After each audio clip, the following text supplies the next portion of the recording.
कह सकते हैं कि रांची, जैसा हम लोग सब कोई जानते हैं कि रांची में आज ट्रैफिक बहुत बड़ी समस्या है।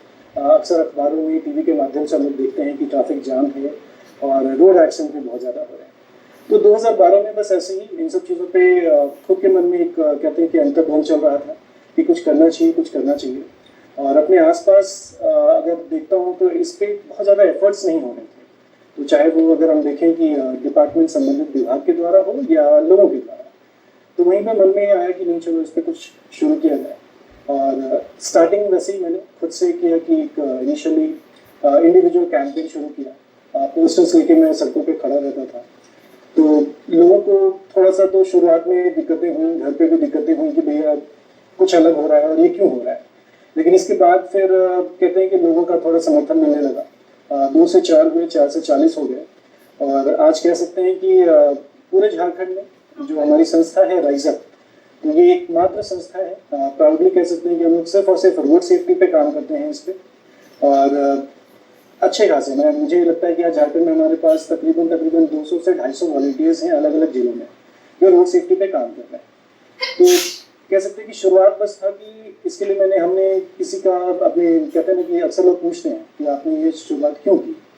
तो ऐसा नहीं था कि हमारे परिवार में या कोई सगे संबंधी का किसी का सड़क हादसा हुआ था, तो मन में था कि भैया चलो नहीं ठीक है, खुद से इसकी शुरुआत की जाए।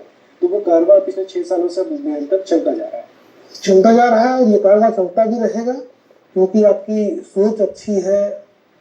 और एक बहुत बड़ी जानकारी मैं यहाँ साझा करना चाहूँगा ऋषभ भाई।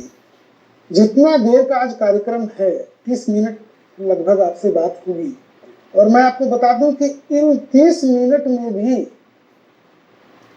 पूरे हिंदुस्तान में, हमारे देश में 7 लोग मारे जाएंगे सड़क दुर्घटना में। इसमें पूरे देश में। करेक्शन है जगन जी, 7 नहीं, ये 10 होंगे।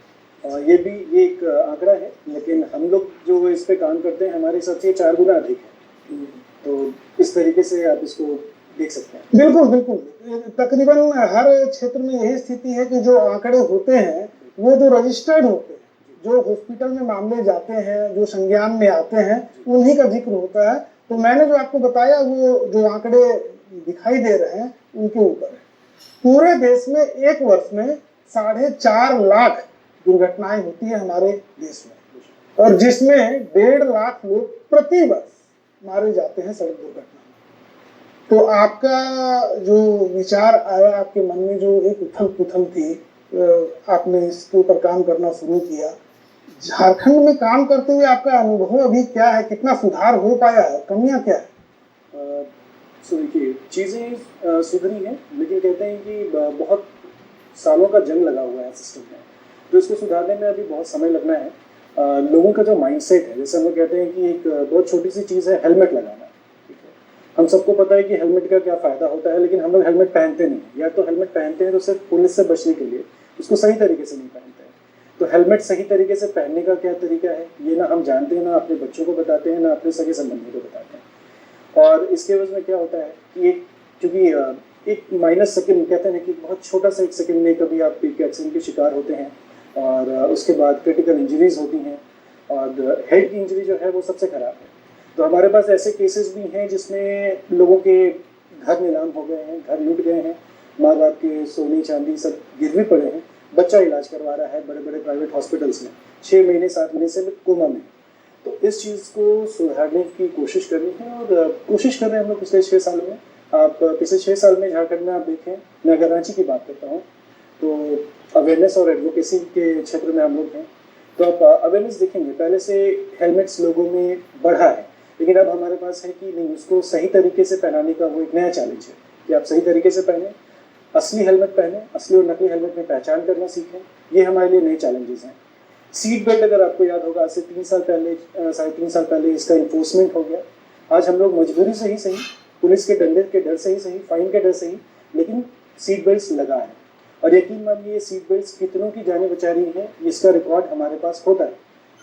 तो ये सारी चीज़ें हैं। तो यहाँ पे एक बहुत लंबा प्रयास अभी बाकी है, और हेलमेट और सीट बेल्ट के इतर भी बहुत सारी चीज़ें हैं। लाइक अगर हम लोग बात करते हैं डीपर लाइट्स की, रात में बहुत सारे लोगों को ये शिकायतें हैं कि अधिकतर लोग डीपर लाइट का इस्तेमाल करते हैं। तो तो हमें पता नहीं है कि भैया लाइट का इस्तेमाल कब करना है, कौन सी लाइट का कब इस्तेमाल करना है। तो ये सब बेसिक चीज़ें हैं और इन्हीं सब चीज़ों को ठीक करने के लिए क्या था कि हमने बहुत सारे कैंपेन्स किए हैं।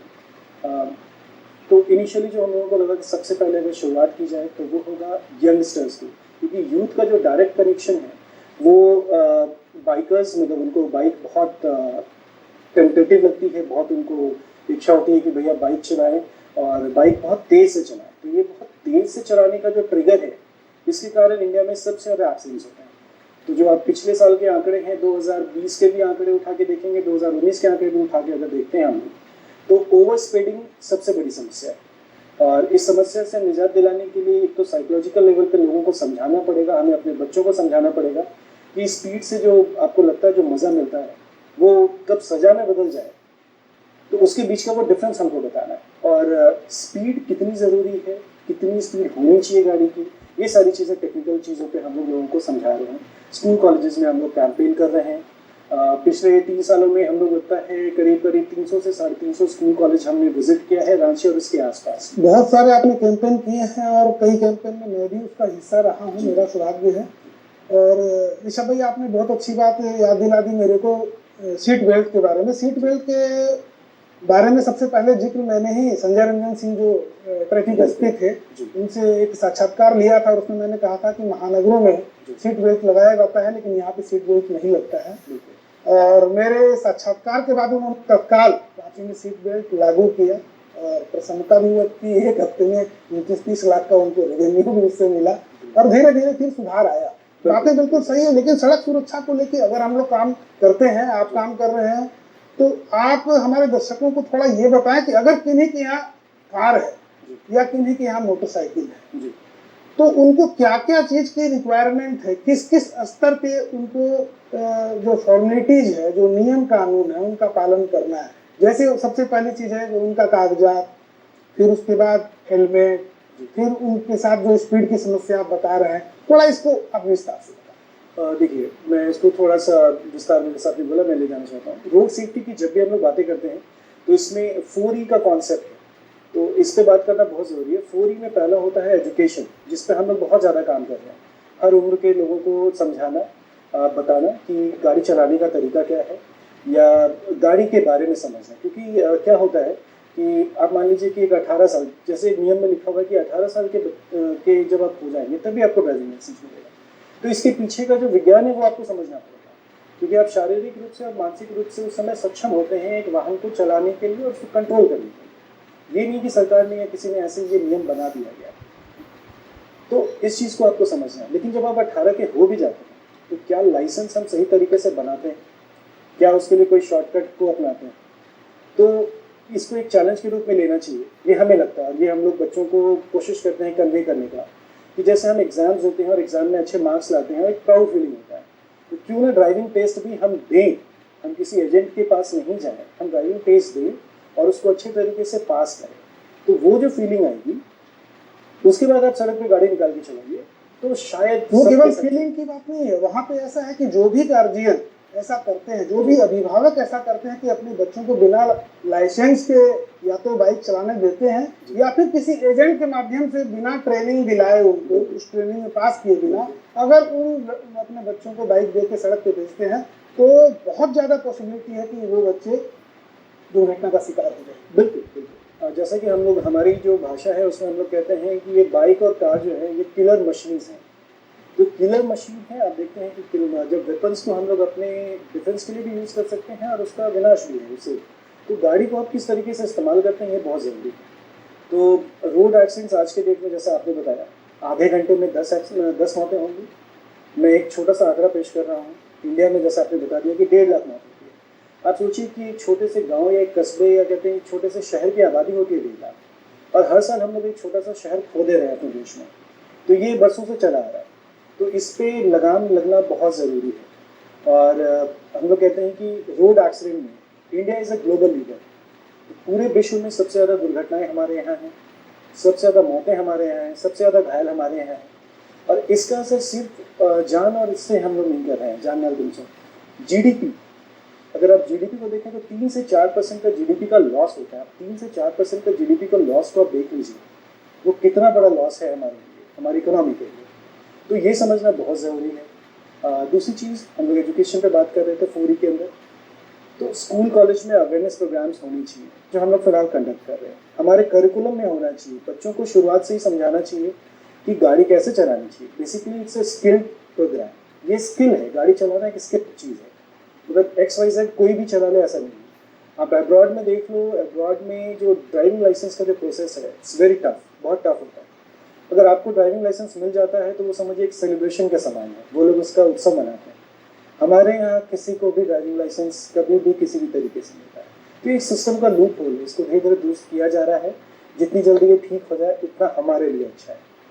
अब हम लोग आते हैं अगर एजुकेशन के बाद, तो चीज़ें हैं इन्फोर्समेंट, जो संबंधित डिपार्टमेंट्स हैं, लाइक पुलिस डिपार्टमेंट है या परिवहन विभाग है, उनको इन्फोर्स करना है। हमारे शहर में, रांची में चारों तरफ कैमराज लगे हुए हैं। आज सोच लीजिए कि ये कैमराज ना हो तो लोग किस तरीके से गाड़ियाँ चलाते हैं हमारे यहाँ। ना हेलमेट पहनते हैं, ना स्पीड का ख्याल रखते हैं, ना दाएं देखते हैं, ना बाएं देखते हैं। तो ये जो एक डर है, ये बना रहना ज़रूरी है और इसको अच्छे तरीके से इन्फोर्समेंट, स्ट्रिक्ट इन्फोर्समेंट होना बहुत ज़रूरी है। अब तीसरी बात हम लोग कहते हैं कि भैया रोड एक्सीडेंट्स, अभी हम लोग बातें कर रहे हैं कि रोड एक्सीडेंट ना हो। हम लोग कहते हैं कि रोड एक्सीडेंट्स आर प्रिवेंटेबल, इसको हम रोक सकते हैं, कम कर सकते हैं, बट ये एकदम नहीं होगा, ये संभव नहीं है फिलहाल, ठीक है, क्योंकि 90% जो है वो ह्यूमन एरर है, ठीक है। तो अगर हम रोड एक्सीडेंट ह्यूमन एरर की वजह से कर रहे हैं, या तो रात में हम सोते नहीं हैं, लॉन्ग ड्राइव पर जा रहे हैं, झपकी लगना है, अल्कोहल पीते हैं, तो ये बहुत सारे इश्यूज़ हैं।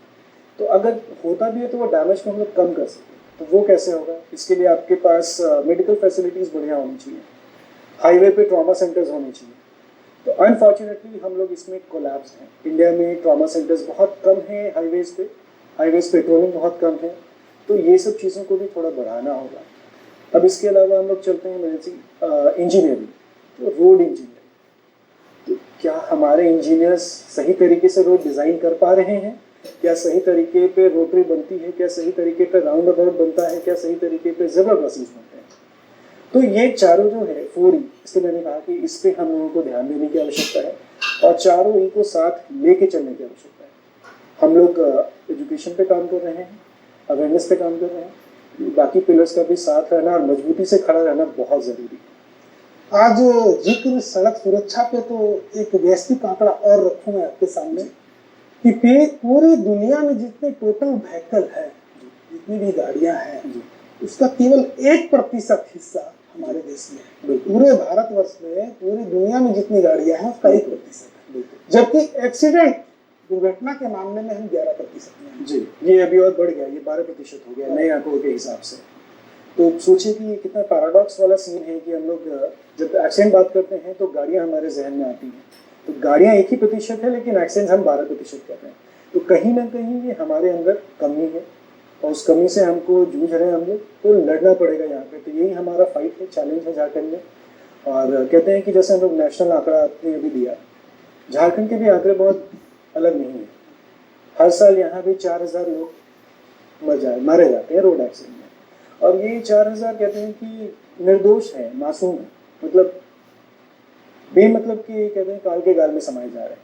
तो इस चीज़ों को हम लोगों को रोकना है और इसके लिए सबको सामने आना ज़रूरी है। ये निर्दोष हैं और ये काल के गाल में समा रहे हैं, और इसमें गलती सिस्टम की भी है और इसमें गलती अभिभावक की भी है। बिल्कुल, अभिभावक 15-16 साल के बच्चों को बाइक दे के छोड़ देते हैं, बिना ड्राइविंग लाइसेंस, बिना ट्रेनिंग कराए उनके हाथ में बाइक थमा देते हैं जी। फिर बच्चे जो थोड़े चंचल होते हैं, बच्चों में, युवा में एक नया जोश होता है, जैसा आपने बताया, हाई स्पीड चलाते हैं, बिल्कुल, और दुर्घटना का शिकार हो जाते हैं। बिल्कुल। ऋषभ भाई, यहाँ पे एक बात जो आपने बहुत अच्छी बात बोली सिस्टम की, तो क्या आप इतने दिनों से झारखंड में काम कर रहे हैं, इस बात का जिक्र मैंने भी चूंकि किया है और इसके ऊपर बहुत कोशिश की है कि काम हो, क्या अभी ऐसी मैकेनिज्म है हमारे पास कि जब भी हम लोग ट्रैफिक जांच करते हैं किसी वाहन का, तो उसकी लाइसेंस सही है, गलत नहीं बनी हुई है, उसका पोल्यूशन सर्टिफिकेट सही है, गाड़ी के कागजात सही हैं, अभी कोई मैकेनिज्म है चेक करने का ट्रैफिक? नहीं, अभी तो ऐसा कोई मैकेनिज्म नहीं है अभी फिलहाल, लेकिन उम्मीद है जिस तरीके से सेंटर में काम चल रहा है, तो उम्मीद करते हैं कि आने वाले समय में ये सारी चीज़ें जल्द पूरी हो जाएंगी। क्योंकि बहुत सारे कंप्लेंट्स आते हैं, लाइक जैसे आपने बोला फेक पीयूसीज भी बीच में जारी किए जा रहे थे, ठीक है, लोग स्कैन करके इंश्योरेंस वगैरह भी चलाते हैं। तो वो ये नहीं सोचते हैं कि अगर इंश्योरेंस, क्योंकि गाड़ी के साथ आपको 4 चीज़ें चाहिए, ड्राइविंग लाइसेंस हमारा होना है, हमारे पास पीयूसी होनी चाहिए, हमारा इंश्योरेंस होना चाहिए, ठीक है, तो ये सारी चीज़ें हमें बहुत ज़रूरी है। अब इसके बाद अगर हम कहते हैं कि मान लीजिए इंश्योरेंस में हमने स्कैन कर लिया, ठीक है, आप पुलिस से तो बच जाओगे, ठीक है, लेकिन अगर खुदा ना खास्ता आपके साथ किसी दुर्घटना के आप शिकार हो जाते हैं, तो क्या आपको कंपनसेशन मिलेगा, ठीक है, या उस परिस्थिति में आपको सामने वाले को आप देने के लायबल हैं, तो आप कहाँ से देंगे? इसके आपको ये समझना पड़ेगा, इंश्योरेंस एक बहुत बड़ा फैक्टर है। तो ऐसे में है कि हम लोगों को या और भी जो संबंधित लोग हैं उनको सामने आके ये सब चीज़ें बतानी चाहिए, क्योंकि हम लोग बहुत छोटा फायदा देखते हैं बहुत इंस्टेंट, और उसके कारण ये सारी चीज़ें करते हैं।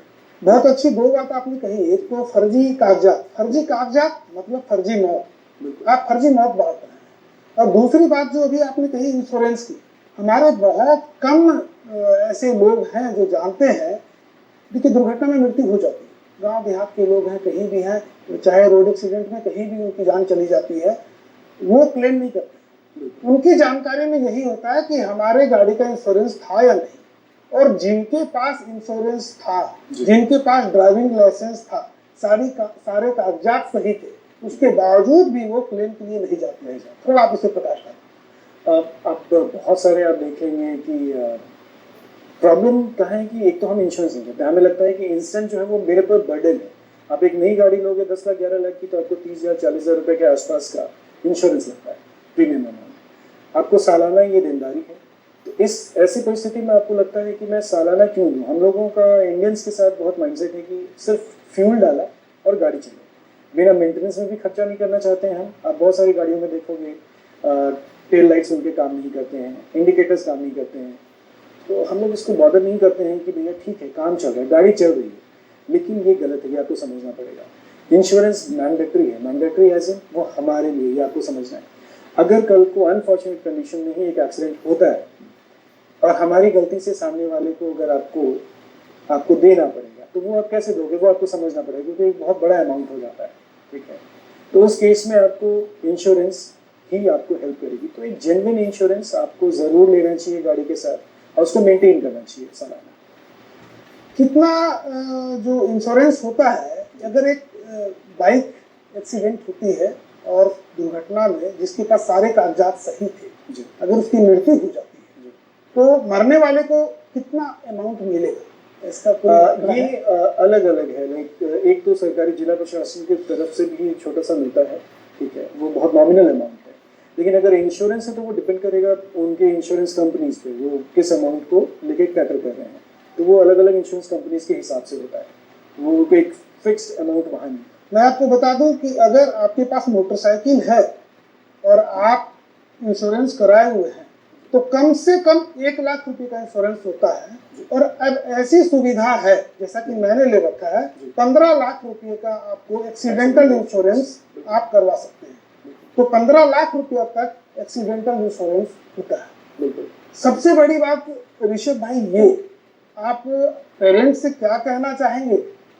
वो अपने बच्चों को बाइक या फिर कार कब दें और किस हालत में दें, कितनी सुरक्षा के साथ दें, कितनी सावधानी के साथ दें?